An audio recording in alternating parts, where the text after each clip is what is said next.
ತ್ರಿವರ್ಣ ನ್ಯೂಸ್ಗೆ ಸ್ವಾಗತ. ನಾನು BM ಹನೀಫ್. ಇದು ತ್ರಿವರ್ಣ ಮಾತುಕತೆ.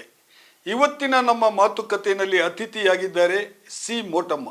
ಮೂಡಿಗೆರೆಯ ಶಾಸಕಿಯಾಗಿ, ಕರ್ನಾಟಕದ ಮಾಜಿ ಸಚಿವೆಯಾಗಿ, ಕಾಂಗ್ರೆಸ್ನಲ್ಲಿ ಬಹಳ ಉನ್ನತ ಮಟ್ಟದ ನಾಯಕಿಯಾಗಿರುವಂತಹ ಮೋಟಮ್ಮ ಅವರನ್ನು ಇವತ್ತು ನಾವು ತ್ರಿವರ್ಣ ನ್ಯೂಸ್ನಲ್ಲಿ ಮಾತುಕತೆಗೆ ಕರೆದಿದ್ದೇವೆ. ಈ ಮಾತುಕತೆಗೆ ಕರೆಯೋದಕ್ಕೆ ಒಂದು ಹಿನ್ನೆಲೆ ಇದೆ. ಮೋಟಮ್ಮ ಅವರ ಮಗಳು, ಮೂಡಿಗೆರೆಯ ಈಗಿನ ಶಾಸಕಿ ನಯನ ಮೋಟಮ್ಮ ಅವರು ಕಾಂಗ್ರೆಸ್ಸಿನ ಅತ್ಯಂತ ಕಿರಿಯ ಶಾಸಕಿಯಾಗಿ ಬಹಳಷ್ಟು ಹೆಸರು ಮಾಡ್ತಾ ಇದ್ದಾರೆ.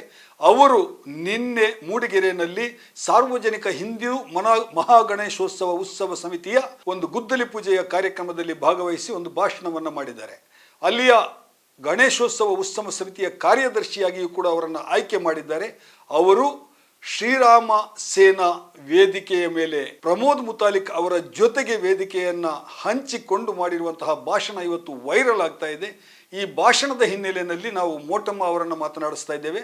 ಮೊದಲು ನಯನ ಮೋಟಮ್ಮ ಅವರು ಮೂಡಿಗೆರೆಯಲ್ಲಿ ಮಾಡಿರುವಂತಹ ಭಾಷಣ ಏನು, ಅಲ್ಲಿ ಯಾವ ವಿಷಯವನ್ನು ಅವರು ಹೇಳಿದ್ದಾರೆ ಅನ್ನೋದನ್ನು ತಿಳಿದುಕೊಳ್ಳೋಣ. ಬನ್ನಿ, ಈ ವಿಡಿಯೋ ನೋಡಿ. ಈ ಒಂದು ಧರ್ಮದಲ್ಲಿ ಹುಡ್ತೀವಿ ಅಥವಾ ಹೆಣ್ಣ ಹುಡ್ತೀವಿ, ಗಂಡ ಹುಡ್ತೀವಿ ಅಂತ ನಮಗೆ ಗೊತ್ತಿಲ್ಲ. ಆದ್ರೆ ನಮಗೆ ದೇವರು ಇಲ್ಲಿ ಕಲಿಸ್ಕೊಟ್ಟಿದ್ದಾರೆ. ನಮಗೆ ಇವತ್ತು ಹಿಂದೂ ಆಗಿ, ದಲಿತೆ ಆಗಿ, ಮಹಿಳೆ ಆಗಿ ಇವರು ಹುಟ್ಟಿಸಿದ್ದಾರೆ, ಮೂಡಿಗೆರೆ ಹುಟ್ಟಿಸಿದ್ದಾರೆ ಅಲ್ವಾ? ಸೊ ಹಾಗಾಗಿ ನಾನು ಹುಟ್ಟಿರೋದ್ರಿಂದ ನಾನು ಆ ಒಂದು ಅಸ್ತಿತ್ವದಿಂದ ನಾನು ಇವತ್ತು ಇಲ್ಲಿ ಬಂದಿದ್ದೀನಿ. ಸೊ ನಾನು ಇವತ್ತು ಶಾಸಕಿ ಪಕ್ಷ ಪ್ರತಿನಿಧಿಸೋದು ಆಮೇಲೆ, ಫಸ್ಟ್ ನಾನು ಜವಾಬ್ದಾರಿ ಸ್ಥಾನದಲ್ಲಿ ಇವತ್ತು ಕಾರ್ಯಾಧ್ಯಕ್ಷ ಆಗಿ ನಾನು ಮುಂದೆ ಬಂದಿದ್ದೀನಿ. ಸೊ ಯಾರಿಗೂ ಈ ಪ್ರಶ್ನೆ ಮೂಡಬಾರ್ದು, ಯಾವ ಪಕ್ಷದವರಿಗೂ ಮೂಡಬಾರ್ದು. ನಾಳೆ ನಾನು ಬಿಜೆಪಿ ಬರ್ತೀನೋ, ಕಾಂಗ್ರೆಸ್ ಅಲ್ಲಿ ಉಳಿತೀನೋ, ಅಥವಾ SDPI ಹೋಗ್ತೀನೋ, ಅಥವಾ BSP ಹೋಗ್ತೀನೋ, ಆ ಪ್ರಶ್ನೆಗೆ ಉತ್ತರ ಇನ್ 3 ವರ್ಷ ಕಾರಣ, ಅದಾದ್ಮೇಲೆ ನೋಡೋಣ. ಬಟ್ ಆದ್ರೆ ಇವತ್ತು ನಾನು ಕಾಂಗ್ರೆಸ್ ಪಕ್ಷದ ಶಾಸಕಿಯಾಗಿ ಇವತ್ತು ನಾನು ಇಲ್ಲಿ ನಿಂತಿದ್ದೇನೆ. ಸೊ ಅದನ್ನ ನಾನು ಗುರುತಿಸ್ಕೊಳ್ಳೇಬೇಕಾಗುತ್ತೆ. ಬಟ್ ಎಷ್ಟು ನಾನು ಕಾಂಗ್ರೆಸ್ ಪಕ್ಷದ ಶಾಸಕಿ, ಅದ್ರ ಜೊತೆ ನನಗೆ ಸಾಕಷ್ಟು ಅಸ್ತಿತ್ವಗಳು ಕೂಡ ಇದೆ. ಅದನ್ನೆಲ್ಲ ಸೇರ್ಕೊಂಡು ನಾನು ಇವತ್ತು ನಯನ ಮೋಟಮ್ಮ ಆಗಿದ್ದೀನಿ. ಯಾಕಂದ್ರೆ ಸುಮಾರು ವರ್ಷದ ಹಿಂದೆ ಇಲ್ಲಿ ಘರ್ಷಣೆ ಆದಾಗ ನಾವು ಜಿಲ್ಲೆಗೆ ಬರಬಾರ್ದು ಅಂತ ನಮ್ಮ ತಾಯಿ ಮಾತಾಡಿದ್ರು. ಆದ್ರೆ ಇವತ್ತು ಶಾಸಕಿಯಾಗಿ ನಾನು ಅವರಿಗೆ ಸ್ವಾಗತ ಮಾಡಿದ್ದೇನೆ.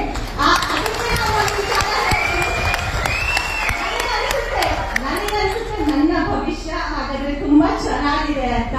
ನಮಸ್ತೆ ಮೇಡಮ್, ನಮ್ಮ ಜೊತೆಗೆ ಇವತ್ತು ಮೋಟಮ್ಮ ಅವರಿದ್ದಾರೆ. ಮೂಡಿಗೆರೆಯ ಮಾಜಿ ಶಾಸಕಿ ಮತ್ತು ಕಾಂಗ್ರೆಸ್ಸಿನ ಹಿರಿಯ ನಾಯಕಿ, ದಲಿತ ಸಮುದಾಯದಿಂದ ಬಹಳ ದೊಡ್ಡ ನಾಯಕಿಯಾಗಿ ಕಾಂಗ್ರೆಸ್ ಪಕ್ಷದಲ್ಲಿ ಉದಯಿಸಿದವರು. ಇವತ್ತಿನ ಈ ಕಾಂಟ್ರವರ್ಸಿಗೆ ಸಂಬಂಧಿಸಿ ಅವರು ಏನು ಹೇಳ್ತಾರೆ ಅಂತ ಹೇಳಿ ಕೇಳೋಣ. ನಯನ ಮೋಟಮ್ಮ ಅವರ ಹೇಳಿಕೆಯನ್ನು ನೀವೆಲ್ಲ ಈಗಾಗಲೇ ನೋಡಿದ್ದೀರಿ. ಇದಕ್ಕೆ ಸಂಬಂಧಿಸಿ ಮೋಟಮ್ಮ ಅವರಿಗೆ ಏನಾದರೂ ಮಾಹಿತಿ ಇದೆಯಾ ಅನ್ನೋದನ್ನ ತಿಳ್ಕೊಳ್ಳೋ ಕುತೂಹಲ ನಂದು. ಎಸ್ ಮೋಟಮ್ಮ ಅವರೇ, ನಯನ ಅವರು ಬೆಳಿಗ್ಗೆ ನಮಸ್ತೆ, ನಿಮಗೆ ತ್ರಿವರ್ಣ ನ್ಯೂಸ್ಗೆ ಸ್ವಾಗತ. ನಯನ ಅವರು ನಿನ್ನೆ ಒಂದು ಸಾರ್ವಜನಿಕ ಗಣೇಶೋತ್ಸವದ ಸಮಾರಂಭದಲ್ಲಿ ಭಾಗವಹಿಸಿದ್ದಾರೆ. ಸಂತೋಷ, ಗಣೇಶೋತ್ಸವ ಎಲ್ರಿಗೂ ಒಂದೇ, ದೇವರ ಮೇಲಿನ ಭಕ್ತಿ ಎಲ್ರಿಗೂ ಒಂದೇ ಇರುತ್ತೆ, ಅದೆಲ್ಲ ಸರಿ. ಆದ್ರೆ ಅವರು ಭಾಗವಹಿಸಿದಂತಹ ವೇದಿಕೆ ಇದೆಯಲ್ಲ, ಅದು ಕಾಂಗ್ರೆಸ್ಸಿನ ಸಿದ್ಧಾಂತಗಳಿಗೆ ಬದ್ಧ ವಿರೋಧವಾದಂತಹ ವೇದಿಕೆ ಅದು. ಆಮೇಲೆ ಅಲ್ಲಿ ಭಾಗವಹಿಸಿದವರು ಕೂಡ ಈಗ ಮುತಾಲಿಕ್ ಅವರು, ಪ್ರಮೋದ್ ಮುತಾಲಿಕ್ ಅವರು, ನಮ್ಗೆಲ್ರಿಗೂ ಗೊತ್ತಿರೋ ಹಾಗೆ ಕಾಂಗ್ರೆಸ್ ಪಕ್ಷದ ಸೈದ್ಧಾಂತಿಕವಾಗಿ ಬಹಳ ಬದ್ಧ ವಿರೋಧಿಯಾಗಿದ್ದವರು. ನೀವು ಹಿಂದೆ ಶಾಸಕರಾಗಿದ್ದಾಗ ಅಥವಾ ಮಂತ್ರಿಯಾಗಿದ್ದಾಗ ಇದೇ ಪ್ರಮೋದ್ ಮುತಾಲಿಕ್ ಅವರನ್ನ ಚಿಕ್ಕಮಗಳೂರಿಗೆ ಪ್ರವೇಶ ಮಾಡದಂತೆ ನಿರ್ಬಂಧ ಹೇರಿರೋದು ಕೂಡ ಸರ್ಕಾರ ಕೈಗೊಂಡಿರೋದು ಕೂಡ ಇದೆ. ಮುತಾಲಿಕ್ ಅಲ್ಲ, ತೊಗಾಡಿಯನ್ನ, ತೊಗಾಡಿ ಅವರನ್ನ, ಮುತಾಲಿಕ್ ಅವರನ್ನ ಎಸ್ ಇಲ್ಲ ಇಲ್ಲ. ಆಗ ತೊಗಾಡಿಯ ಬಂದ್ಬಿಟ್ಟು ಈ ನಮ್ಮ ಅಲ್ಪಸಂಖ್ಯಾತ ಬಂಧುಗಳ ಬಗ್ಗೆ ಬಾಯಿಗೆ ಬಂದಾಗ ಮಾತಾಡಿ ಅವ್ರಿಗೆಲ್ಲ ಹೋಗಿದ್ರು. ಹೀಗೆ ನಿಮ್ಮವ್ರ ಪ್ರೆಸ್ನವ್ರು ನನ್ನ ಕೇಳಿದ್ರು, ನೀವು 3 ಜನ ಮಂತ್ರಿ ಇದ್ದೀರಿ, ಸಗೀರ್ ಅಹಮದ್, ನೀವು DV ಚಂದ್ರೇಗೌಡ್ರು, ಯಾಕೆ ನೀವು ತೊಗಾಡಿಯನ್ನ ಎಂಟ್ರಿ ಕೊಟ್ರಿ ಚಿಕ್ಕಮಂಗ್ಳೂರ್ನಲ್ಲಿ, ಇದು ಸರಿಯಾ ಅಂತ ನಾನ್ ಹೇಳಿದೆ. ಅದು ನನಗೆ ಆತ ಎಂಟ್ರಿ ಆಗಿದ್ದಿ ಯಾವ ಪರ್ಪಸ್ ಅಂತ, ಈ ದತ್ತಾತ ಪೀಠ ಇದೆಯಲ್ಲ ಅದ್ರ ಬಗ್ಗೆ ನಾನ್ ಹೇಳಿದೆ. ಮತ್ತೆ ಬಂದ್ರೆ ಜನ ಸುಮ್ನೆ ಬಿಡೋದಿಲ್ಲ, ಕೈಕಾಲು ಮುರಿದು ಕಳಿಸ್ತಾರೆ ಅಂತ ಹೇಳಿದ್ದೆ ನಾನು. ಹಾಗಿದ್ರೆ ಅವ್ರದ್ದು ನಿರ್ಬಂಧ ಮಾಡಿಲ್ಲ, ನೀವು ತೊಗಾಡಿಯ ಬರೋದನ್ನ ನಿರ್ಬಂಧ ಮಾಡಿದ್ದಿಲ್ಲ. ಇಲ್ಲ ಇಲ್ಲ, ನಮಗ್ ಆತ ಬಂದಿದ್ದೇ ಗೊತ್ತಿಲ್ಲ. ಆಕ್ಚುಲಿ ಅಕಸ್ಮಾತ್ ಈ ದತ್ತಾತ್ರೇಯ ಪೀಠದ ಗಲಾಟೆ ಇತ್ತಲ್ಲ ಚಿಕ್ಕಮಂಗ್ಳೂರ್ದು, ಆ ಇಶ್ಯೂ ಅವ್ರನ್ನ ಕರ್ಸಿದ್ದಾರೆ. ಆತ ಬರೋದ್ ಗೊತ್ತಿರ್ಲಿಲ್ಲ. ಪೊಲೀಸಿಗೆ ಗೊತ್ತಿತ್ತು, ಅವ್ರು ಇನ್ಫಾರ್ಮ್ ಮಾಡ್ಬೇಕಾಯ್ತು ಮುಂದೆ ಮಂತ್ರಿಗಳಿಗೆ. ಸರಿ, ಹೇಳಿ. ಅದು ಹಳೆ ಇಶ್ಯೂ. ಅದು ಈಗ ನಯನ ಅವರು ಸಾರ್ವಜನಿಕ ಸಭೆಯಲ್ಲಿ ಮಾತನಾಡುವಾಗ ಹೇಳಿದಂತಹ ಮಾತುಗಳು, ನಾನು ಆ ವಿಡಿಯೋವನ್ನು ನೋಡಿದೆ. ನಾನು ಅವ್ರು ಏನ್ ಮಾತಾಡಿದ್ರು ಅಂತ ಪೂರ್ತಿಯಾಗಿ ಕೇಳಿಸ್ಕೊಂಡೆ. ಅವರು ಮಾತಾಡಿದ್ದು ಸರಿ ಅಂತ ನಿಮ್ಗೆ ಅನಿಸ್ತದ? ಅಲ್ಲ, ಅವಳು ಮಾತಾಡಿದ್ರಲ್ಲಿ ನನಗೆ ಹೆಚ್ಚು ತಪ್ಪು ಕಾಣೋದಿಲ್ಲ. ಒಂದು ಅಂದ್ರೆ ಮುತಾಲಿಕ್ ವೇದಿಕೆಯಲ್ಲಿ ಅವಳು ಇದ್ದಿದ್ದು ಸರಿಯಲ್ಲ ಅಂತ ನನ್ನ ಮನಸ್ಸಿಗೆ ಅನಿಸ್ತು. ಯಾಕೆ ನಾನು ಅವಳು ಪ್ರಶ್ನೆ ಮಾಡಿದೆ. ಮತ್ತೆ ನಾನು ಆ ಸಾರ್ವಜನಿಕ ಈಗ ಸಾರ್ವಜನಿಕ ಗಣಪತಿ ಮೂಡಿಗೆರೆಯಲ್ಲಿ ಸ್ಟಾರ್ಟ್ ಮಾಡಿದೆ ನಾನು MLA ಆಗಿದ್ದಾಗ. ನಮ್ಮ ಮುಖಂಡತ್ವದಲ್ಲೇ ಅದು, ನಮ್ಮ ಕಾರ್ಯಕರ್ತರ ಮುಖಂಡತ್ವದಲ್ಲೇ ನಡೀತಿದ್ದು. ನಾನ್ ಸೋತ ಮೇಲೆ ನನಗೆ ಬೇಜಾರಾಯ್ತು, ಮತ್ತು ನಮ್ಮ ಕಾರ್ಯಕರ್ತರು ಹಿಂದೆ ಹೋದ್ರು, ಬಿಜೆಪಿ ಅಧಿಕಾರಕ್ಕೆ ಬಂತು, ಅವ್ರು ಗಣಪತಿ ಇಡ್ಲಿಕ್ಕೆ ಶುರು ಮಾಡಿದ್ರು. ಆಗ ನಾವೇನ್ ಮಾಡಿದ್ವಿ, ಅವ್ರು ಗಣಪತಿ ಇಟ್ರೆ ನಾವು ದುರ್ಗಾ ಪರಿಸ್ಥಾಪನೆ ಮಾಡೋಣ ಅಂತ ಹೇಳಿ ದುರ್ಗಾ ಪೂಜೆ ದಸರಾದಲ್ಲಿ ಈಗ ಮಾಡ್ತಾ ಇದೀವಿ, ಅದೇ ನಡೆಸ್ಕೊಂಡು ಹೋಗ್ತಾ ಇದೀವಿ.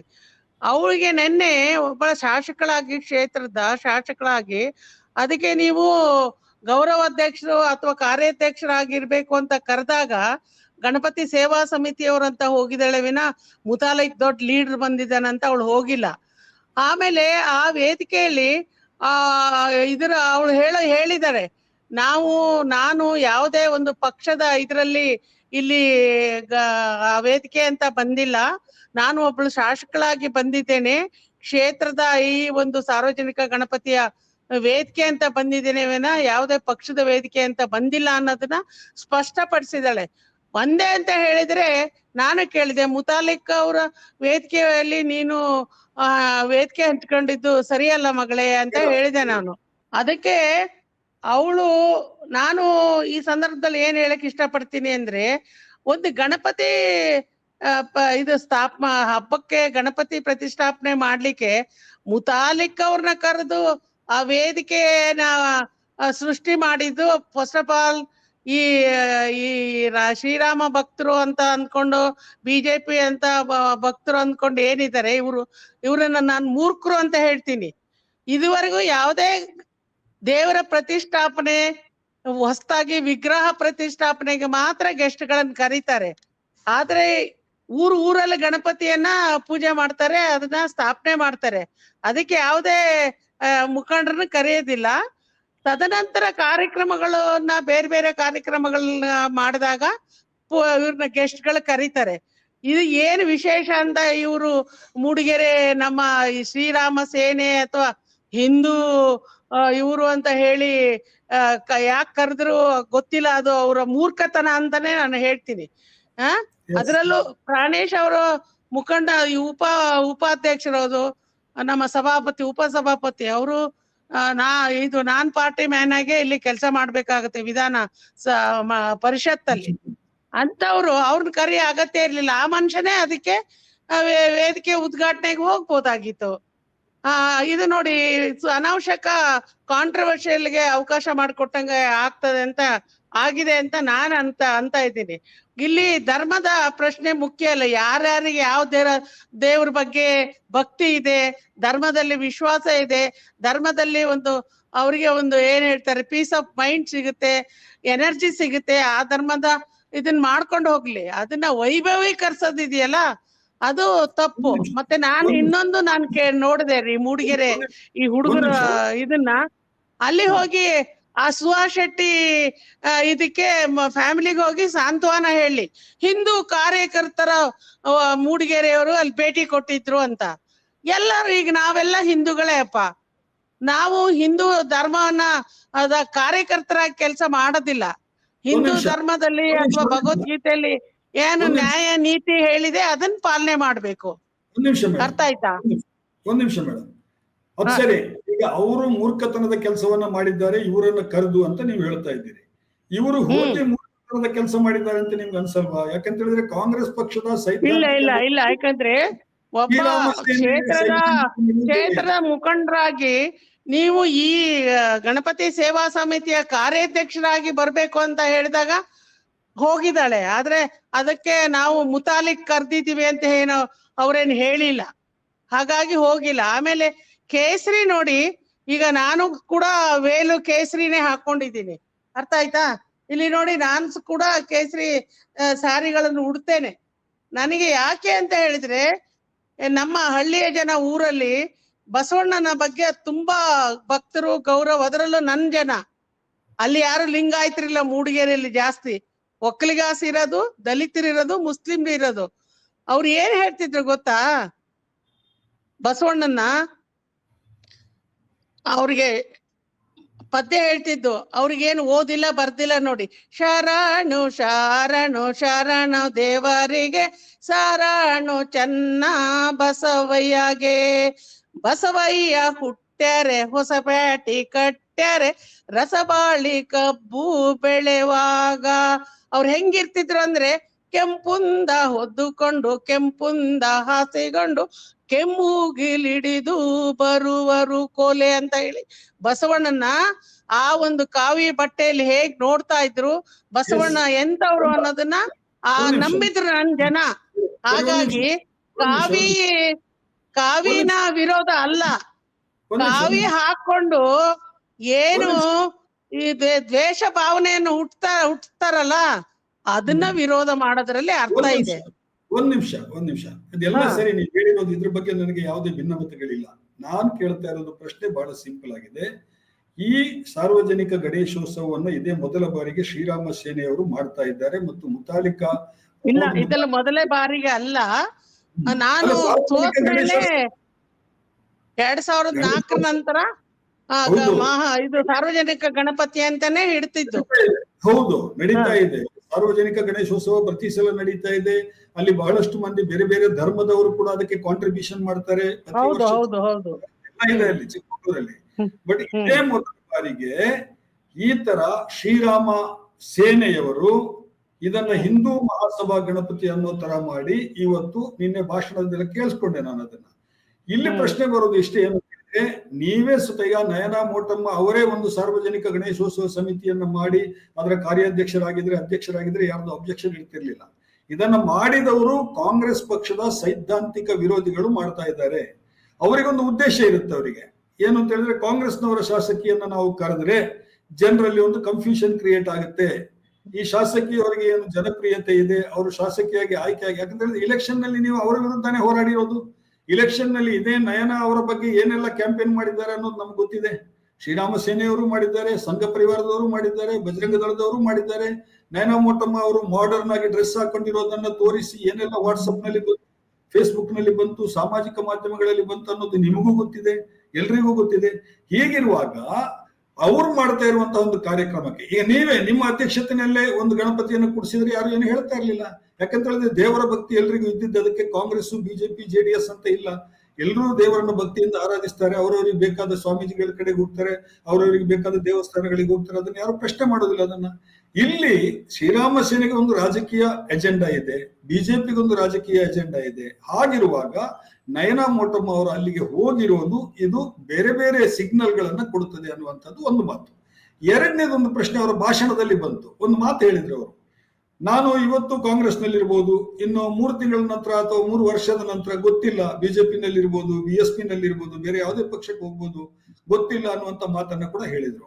ಅವರಲ್ಲಿ ಮಾತಾಡಿರುವಂತಹ ಅದನ್ನ ಹೇಳಿದ್ದು ಸಂದರ್ಭ ಏನು ಅಂದ್ರೆ, ನಾನು ಕೇಸರಿ ಶಾಲ್ ಹಾಕಿದ ಮಾತ್ರಕ್ಕೆ ಬಿಜೆಪಿಗೆ ಸಪೋರ್ಟರು, ಬಿಜೆಪಿಗೆ ಸೇರ್ತೀನಿ ಅಂತಲ್ಲ. ಅದು ಮುಂದೆ 3 ವರ್ಷದ ನಂತರ ವಿಚಾರ ಮಾಡ್ಬೇಕಾದ ವಿಷಯ. ಅದನ್ನ ಯಾರು ತಪ್ಪು ತಿಳಿಬಾರ್ದು. ನಾನು ಅವಳದ್ದು 2 ಸಾರಿ ಈಗ ವಿಡಿಯೋ ತರ್ಸ್ಕೊಂಡು ನೋಡಿದೀನಿ. ತಪ್ಪು ತಿಳಿಬಾರ್ದು ಅಂತ. ಮತ್ತೆ ಅವಳು ಒಬ್ಳೆ ಹೋಗಿರ್ಲಿಲ್ಲ, JDS ಮುಖಂಡರು ಇದ್ದಾರೆ, ಅಜಿತ್ ಗೌಡ ಹೋಗಿದ್ದಾನೆ, ಆಮೇಲೆ ನಮ್ಮ ಕೆಲವು ಕಾರ್ಯಕರ್ತರು ಹೋಗಿದ್ದಾರೆ. ಯಾಕೆ ಅವ್ರಿಗೆ ಕಾಂಟ್ರಾಕ್ಟ್ ಕೊಟ್ಟಿದೀವ ನಾವು? ಹಿಂದೂ ಧರ್ಮವನ್ನ, ಹಿಂದೂ ದೇವರುಗಳನ್ನ ಈ ಶ್ರೀರಾಮ ಸೇನೆಯವರಿಗೆ ಅಥವಾ ಬಿಜೆಪಿಯವರಿಗೆ ಕಾಂಟ್ರಾಕ್ಟ್ ಕೊಟ್ಟಿಲ್ಲ. ಅವ್ರ ಏಜೆಂಟ್ ಅಲ್ಲ, ಅದು ಎಲ್ಲರಿಗೂ ಸೇರಿದ್ದು. ಅವ್ರು ತಿಳ್ಕೊಂಡಿದ್ದಾರೆ ನಮ್ಮ ಏಜೆನ್ಸಿ ಇದು, ನಮ್ಮ ಕಾಂಟ್ರಾಕ್ಟ್ ಇದು ಅಂತ ಅನ್ಕೊಂಡಿದ್ರೆ ಅವರಷ್ಟು ಮೂರ್ಖರು ಈ ಜಗತ್ತಲ್ಲೇ ಇಲ್ಲ ರೀ. ಅರ್ಥ ಆಯ್ತಾ? ಅದಕ್ಕೆ ನಾವು ಹಕ್ಕುದಾರ್ರೆ. ಯಾಕೆ ಧರ್ಮಕ್ಕೆ, ಹಿಂದೂ ಧರ್ಮಕ್ಕೆ ಎಲ್ಲಾ ಹಿಂದೂಗಳಾಗಿದ್ದಾರೋ ಅದು ಹಕ್ಕುದಾರ್ರೆ. ಆದ್ರೆ ಎಲ್ಲ ಧರ್ಮದವರನ್ನ ಗೌರವಿಸ್ಬೇಕು, ಎಲ್ಲ ಧರ್ಮವನ್ನ ಮನ್ನಣೆ ಮಾಡ್ಬೇಕು, ಅದು ಮುಖ್ಯ. ಇದನ್ನ ಈಗ ಹೇಳಿದ್ರೆ ಅವರು ಕಟ್ಟೆಗದ್ದೆ ದರ್ಗಾ ಅಂತ ಇದೆ ನಮ್ಮಲ್ಲಿ, ಕೂದುವಳ್ಳಿ ತಾಳಿ ಹೇಳ್ತೀನಿ, ಕಟ್ಟೆಗದ್ದೆ ದರ್ಗಾ ಇದೆ. ಆ ದರ್ಗಾ ಬಿದ್ರಲ್ಲಿ ದರ್ಗಾ ಇದೆ, ಅಲ್ಲಿ ಪೂಜೆ ಮಾಡ್ತಾರೆ. ನಾವೆಲ್ಲ ಹೋಗ್ತೀವಿ, ಮಗಳು ಕೂಡ ಹೋಗಿದ್ದಾಳೆ. ಗದ್ದೆ ದರ್ಗಾಕ್ಕೆ ಇದು ರಸ್ತೆ ಮಾಡ್ಕೊಟ್ಟಿದೀವಿ. ಅವ್ರು ಕರೆಯೋ ಪೂಜೆಗೆ ಹೋಗ್ತೀವಿ. ಅಲ್ಲಿ ಹಿಂದೂಗಳು ಬಂದು ಅಲ್ಲಿ ಮಾಡುವ ಕುಷ್ಕ ಎಲ್ಲ ಪ್ರಸಾದ ತಗೊಂಡ್ ಬರ್ತಾರಲ್ಲ. ಒಂದ್ ನಿಮಿಷ, ಈಗ ಈ ಮಾತುಗಳನ್ನ ನಯನಾ ಮೋಟಮ್ಮ ಅವರು ವೇದಿಕೆಯಲ್ಲಿ ಹೇಳಿದ್ದಿದ್ರೆ ಅದು ಸರಿ ಆಗ್ತಿತ್ತು. ನೀವೇನೀಗ ಹೇಳಿದ್ರಿ, ಈಗ ಇವರು ಇದನ್ನ ಹಿಂದೂ ಧರ್ಮ ನಿಮ್ದೇ ಗುತ್ತಿಗೆ ಅಲ್ಲ, ನಾವೆಲ್ಲರೂ ಕೂಡ ಇದನ್ನ ಸೇರಿ ಮಾಡ್ಬೇಕು, ಇಡೀ ಊರಿನವರೆಲ್ಲ ಸೇರಿ ಮಾಡ್ಬೇಕು ಅನ್ನುವಂತ ಮಾತನ್ನ ನಯನಾ ಅವರು ಅಲ್ಲಿ ವೇದಿಕೆಯಲ್ಲಿ ಹೇಳಿದ್ದಿದ್ರೆ ಅದರ ಅರ್ಥ ಬೇರೆ ಆಗ್ತಿತ್ತು. ಅವ್ರೇನ್ ಹೇಳಿದ್ರಲ್ಲಿ, ಆ ಸಂದರ್ಭದಲ್ಲೇ ಅವಳಿಗೆ ಹೊಳಿದಿರ ಇರ್ಬೋದು. ಫಸ್ಟ್ ಟೈಮ್ ಅವಳು MLA ಆಗಿದ್ದಾಳೆ, ಅರ್ಥ ಆಯ್ತಾ? ನನಗಿರಷ್ಟು ಅನುಭವ ಅವಳಿಗೆ ಇಲ್ದೇ ಇರ್ಬೋದು, ಅರ್ಥ ಆಯ್ತಾ? ನಾನು ಎಲ್ಲಾ ಕಡೆ ಹೇಳಿದ್ದೀನಿ. ಎಲ್ಲ ಈ ಚುನಾವಣೆಯಲ್ಲಿ ಉಡುಪಿಯಲ್ಲಿ ಕಾಂಗ್ರೆಸ್ ಸಭೆಯಲ್ಲಿ ಹೇಳಿದ್ದೀನಿ. ನಾನು ಯಾರಿಗೂ ನಾವು ಗುತ್ತಿಗೆ ಕೊಟ್ಟಿಲ್ಲ. ನಾವು ಎಲ್ರು ಎಲ್ಲ ಧರ್ಮಕ್ಕೂ ನಾವು ಮೆಂಬರ್ಸ್ ಇದ್ದಂಗೆ, ಮತ್ತು ಈ ಧರ್ಮದ ಇದು ಕೂಡ ನಮ್ಗೆ ಹಕ್ಕಿದೆ ಅಂತ ಹೇಳ್ಬಿಟ್ಟು ಇವ್ರು ಅನ್ಕೋಬಿಟ್ಟಿದ್ದಾರೆ. ಯಾಕೆಂದ್ರೆ ಅವ್ರ ಹತ್ರ ಬೇರೆ ಬೇಳೆ ಇಲ್ಲ. ಈ ಧರ್ಮದ ಹೆಸರಿನಲ್ಲೇ ಅವರು ಬೇಳೆ ಬೇಯಿಸ್ಕೊಳ್ತಾರೆ, ಪಕ್ಷದ ಬೇಳೆಯ. ಎಸ್, ಈಗ ನಿಮ್ಮ ಪಕ್ಷದ ಒಳಗಡೆಯಿಂದಲೇ ಮತ್ತು ಬಹಳಷ್ಟು ಜನ, ನಾನೀಗ ಸಾಮಾಜಿಕ ಮಾಧ್ಯಮದಲ್ಲಿ ಬೆಳಿಗ್ಗೆಯಿಂದ ನೋಡ್ತಾ ಇದ್ದೀನಿ, ಬಹಳ ದೊಡ್ಡ ಪ್ರತಿಕ್ರಿಯೆ ಬರ್ತಾ ಇದೆ, ವೈರಲ್ ಆಗಿದೆ ಈ ಭಾಷಣ. ನಯನಾ ಅವರು ಈ ತರ ಮಾಡಬಾರ್ದಾಗಿತ್ತು, ಸೈದ್ಧಾಂತಿಕ ವಿರೋಧಿಗಳ ವೇದಿಕೆಯಲ್ಲಿ ಹೋಗಿ ಅವ್ರ ಜೊತೆಗೆ ವೇದಿಕೆಯನ್ನ ಶೇರ್ ಮಾಡ್ಕೊಳ್ಳೋದು. ಆಮೇಲೆ ಅಪ್ರಿಸಿಯೇಷನ್ ಮಾಡಿದಾಳ, ಮುತಾಲಿಕ್ನ ಏನು ಅಪ್ರಿಸಿಯೇಷನ್ ಮಾಡಿದಾಳ, ಅಥವಾ ಇದು ನೀವು ಈ ತರ ವೇದಿಕೆ ಮಾಡಿರೋದು ಒಳ್ಳೇದು ಅಂತ ಹೇಳಿದಾಳ? ನನ್ನ ಕರ್ತವ್ಯ, ನನ್ನನ್ನು ಕರೆದಿದ್ದೀರಾ ಈ ಕ್ಷೇತ್ರದ ಶಾಸಕಳಾಗಿ, ನಾನು ಇಲ್ಲಿ ಬಂದಿದ್ದೇನೆ. ಸಾರ್ವಜನಿಕವಾಗಿ ಇಂಥ ಕಾರ್ಯಕ್ರಮಗಳು ನಡೆದಾಗ ಎಲ್ಲರೂ ಭಾಗವಹಿಸಬೇಕು, ಯಾರಿಗೋ ಒಬ್ಬರಿಗೆ ಅದು ಏಜೆನ್ಸಿ ಅಲ್ಲ ಅನ್ನೋ ದೃಷ್ಟಿಲಿ ಅವಳು ಹೇಳಿದ್ದಾಳೆ ಅಲ್ಲ. ಎಸ್, ಅಲ್ಲಿ ಹೇಳುವಾಗ ಇನ್ನೂ ಒಂದು ಮಾತು ಹೇಳಿದ್ದಾರೆ, ನನ್ನ ಅಮ್ಮನ ಕಾಲದಲ್ಲಿ ಮುತಾಲಿಕ್ ಅವರನ್ನ ಇಲ್ಲಿ ಜಿಲ್ಲೆಗೆ ಬರ್ಲಿಕ್ಕೆ ನಿರ್ಬಂಧ ಹೇರಲಾಗಿತ್ತು. ಅದೇ ಹೇಳಿದ್ದಲ್ಲ, ತೊಗಡಿಯನ್ನ ಕೈ ಕಾಲ್ ಮುರಿತಾರೆ ಅಂತ ಹೇಳಿದೆ. ಆಮೇಲೆ ಆ ಜನ ನಿಮ್ ಪ್ರೆಸ್ನವರೇ ಅದನ್ನ ಮಿಸ್ಲೀಡ್ ಮಾಡಿದ್ರು, ಮೋಟಮ್ನವರೇ ಕೈ ಕಾಲ್ ಮುರಿಸ್ತಾರೆ ಅಂತ. ನನಗೆ ಎಲ್ಲ ಕಡೆ ಕಪ್ಪು ಬಾವುಟ ಹಿಡಿದಿದ್ರು ಬಿಜೆಪಿ ಅವ್ರು, ಗೊತ್ತಾ? ಹೌದು ಹೌದು, ಅದಕ್ಕೆ ಕೇಳ್ತಾ ಇರೋದು. ಈಗ ನಿಮ್ಮ ಹತ್ರ ಯಾಕೆ ಮಾತಾಡ್ತಾ ಇದ್ದೀನಿ ಅಂತ ಹೇಳಿದ್ರೆ, ನೀವು ಸೈದ್ಧಾಂತಿಕವಾಗಿ ಇಷ್ಟು ಗಟ್ಟಿಯಾಗಿದ್ದವರು, ನಿಮ್ಮ ಮಗಳು ಶಾಸಕಿಯಾಗಿ ನಿಮ್ಮ ನಂತರ ಒಂದು ಜವಾಬ್ದಾರಿಯನ್ನು ವಹಿಸಿಕೊಂಡಿದ್ದಾರೆ, ಸೈದ್ಧಾಂತಿಕವಾಗಿ ಇಷ್ಟು ಸಡಿಲ ಯಾಕಿದ್ದಾರೆ ಅವರು, ಇಷ್ಟು ಗೊಂದಲ ಯಾಕಿದೆ ಅಂತ ಪ್ರಶ್ನೆ ಬಂದದ್ರಿಂದ ನಿಮ್ಮನ್ನೇ ನನಗೆ ಇಂಟರ್ವ್ಯೂ ಕರೆದಿರೋದು ಅದೇ ಕಾರಣಕ್ಕೆ. ಇಲ್ಲಾಂದ್ರೆ ನಿಮಗೆ ಈಗ ಅವಳ ವೇದಿಕೆ ಮೇಲೆ ಇದ್ದಿದ್ದಕ್ಕೆ ಮುತಾಲಿಕ್ ಅವ್ರ ನಾಲಿಗೆ ಹರಿ ಬಿಟ್ಟಿಲ್ಲ, ನಿಮ್ಗೆ ಗೊತ್ತಾಯ್ತಾ?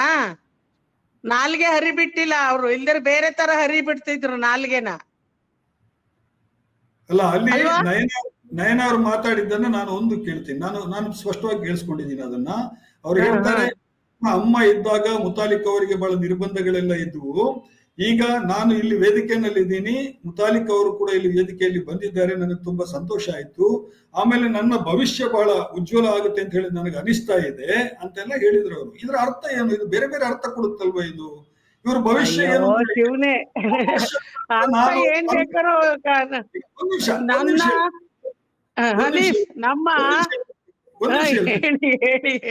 ಒಬ್ರು ಶಾಸಕಿ ಆಗಿದ್ದವರು, ಕಾಂಗ್ರೆಸ್ ಶಾಸಕಿ, 3 ವರ್ಷದ ನಂತರ ನಾನು ಎಲ್ಲಿರ್ತೀನೋ ಗೊತ್ತಿಲ್ಲ ಅಂತ ಹೇಳಿ ಹೇಳಿದ್ರೆ, ಈಗ ಯಾರಾದ್ರೂ ಹೇಳಿದ್ರ? ಈಗ 135 ಜನ ನಿಮ್ಮ ಶಾಸಕರಿದ್ದಾರೆ, ಅವ್ರು ಯಾರಾದ್ರೂ ಈ ತರ ಮಾತಾಡಿದಾರ?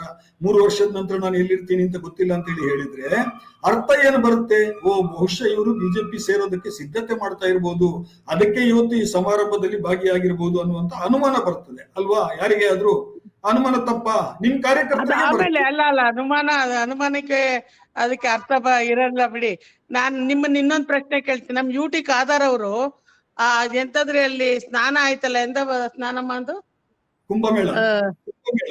ಕುಂಭಮೇಳಕ್ಕೆ ಹೋಗಿ ಪಂಚೆ ಹಾಕೊಂಡು, ಶಾಲಾ ಹಾಕೊಂಡು, ಸಿಲ್ಕ್ ಇದಾಕೊಂಡು ಬಂದ್ರಲ್ಲ, ಅದು ಹಂಗಂದ್ ಮಾತ್ರಕ್ಕೆ ಅವರು ಬಿಜೆಪಿ ಅವರು ಯಾರು ಅವ್ರು ಉತ್ತರ ಪ್ರದೇಶದ ಮಂತ್ರಿ ಯೋಗಿ ಅವ್ರಿಗೆ ಸಪೋರ್ಟ್ ಮಾಡ್ದಂಗ DK ಶಿವಕುಮಾರ್ ಹೋಗಿರ್ಲಿಲ್ವಾ ಮಿಸಸ್ ಜೊತೆ? ಅದಕ್ಕೆಲ್ಲ ಹಾಗೆ ನಮ್ಮ ಅರ್ಥ ಕಲ್ಪಿಸಕ್ ಆಗೋದಿಲ್ಲ. ಆ ಸಂದರ್ಭ ಅವ್ರ ಮನಸ್ಸು ಏನ್ ಹೇಳುತ್ತೆ ಹೇಳಿರ್ತಾರೆ. ಈಗ ಅವರು ಹೋಮ್ ಮಿನಿಸ್ಟರ್ ಕಾರ್ಯಕ್ರಮ ಮಾಡಿದ್ದಲ್ಲ ಶಿಲ್ಪಾ ಶೆಟ್ಟಿ, ಅಲ್ಲಿ ಕೇಳಿದ್ಲ ಅವಳು, ಏನು ಮುಂದೆ ನೀವು ಏನೋ ಎಂತ ಕೇಳಿದ್ಲು, ಅದಕ್ಕೆ ಅವಳು ಹೇಳಿದ್ಲು, ಈ ರಾಜಕಾರಣದಲ್ಲಿ ಯಾರು ಹೇಗೆ ಇರ್ತಾರೆ, ಯಾವ ಸಂದರ್ಭದಲ್ಲಿ ಏನ್ ಡಿಸಿಷನ್ ಮಾಡ್ಬೇಕಾಗತ್ತೆ ಅದು ಗೊತ್ತಿಲ್ಲ ಅನ್ನೋ ಮಾತನ್ನ ಅಲ್ಲಿ ಕೂಡ ಹೇಳಿದ್ಲು ಅವಳು. ನನ್ನ ಕೇಳಿದ್ರು ಯಾವ ಕಾರಣಕ್ಕೂ ನೋ ಚೇಂಜ್ ಅಟ್ ಆಲ್ ಅಂತ ಹೇಳಿದೆ ನಾನು. ಅವಳು ನನ್ನನ್ನ ಅವಳಿಗೆ ಒಟ್ಟಿಗೆ ಇಂಟರ್ವ್ಯೂ ಮಾಡಿದ್ಲು, ಶಿಲ್ಪಾ ಶೆಟ್ಟಿ. ಈಗ ನೀವು ನಿಮ್ಮ ಮಗಳಿಗೆ ಏನಾದ್ರು ಸಲಹೆ ಕೊಡ್ಲಿಕ್ಕೆ ಬಯಸ್ತೀರಾ? ನಾ ಸಲಹೆ ಕೊಡ್ತೇನೆ, ಅರ್ಥ ಆಯ್ತಾ? ಎಲ್ಲಾ ಪಕ್ಷಕ್ಕೆ ಒಳ್ಳೇದಿದ್ರೆ ನಾವು ಅವ್ರಿಗೆ ಗೌರವಿಸೋಣ, ಅಂದ ಮಾತ್ರಕ್ಕೆ ಅದನ್ನ ನಾವು ಅಕ್ಸೆಪ್ಟ್ ಮಾಡಕ್ ಆಗಲ್ಲ. ಅದು ನನ್ನ ಪಕ್ಷ ಅಂತ ಹೇಳಲಿಕ್ ಬರೋದಿಲ್ಲ.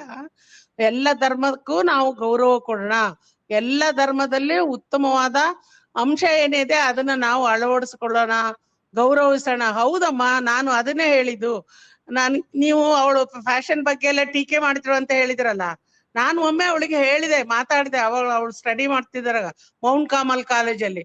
ಮಗಳೇ, ನೀನು ಈ ಎಲ್ಲಾ ಶ್ರೀಮಂತರ ಮಕ್ಕಳು ಫ್ಯಾಷನ್ ಮಾಡ್ತಾರಂತ ಹೇಳಿ ಫ್ಯಾಷನ್ಗೆ ನೀನು ಈಲ್ಡ್ ಆಗ್ಬಾರ್ದು ಅಂದ. ಅವಳು ಏನ್ ಹೇಳಿದ್ಲು ಗೊತ್ತಾ? ಫ್ಯಾಷನ್ ಮಾಡೋದು, ಡ್ರೆಸ್ ಹಾಕೋದು ಬರೀ ಬೇರೆ ವರ್ಗದ ಮಕ್ಕಳಿಗೆ, ಶ್ರೀಮಂತರಿಗೆ ಸೀಮಿತನಾ? ನಿನ್ ಮಗಳಾಗಿ ನಾನ್ ಯಾಕೆ ಹಾಕ್ಬಾರ್ದು ಅಂತ ಕೇಳಿದ್ಲು. ಅವಳ ಪ್ರಶ್ನೆ ಹಂಗಿರ್ತವೆ, ಒಂದೊಂದ್ಸರಿ ನಾವು ಉತ್ತರ ಹೇಳೋದ್ ಕಷ್ಟ ಆಗುತ್ತೆ. ಅದಕ್ಕೆ ಅವಳು ಮೊದಲಿಂದಲೂ ಡ್ರೆಸ್ ಕೋಡ್ ಅವಳಿಗೆ ಹೀಗೆ ಇರ್ಬೇಕನ್ನೋದು ಅವಳಿಗಿದೆ.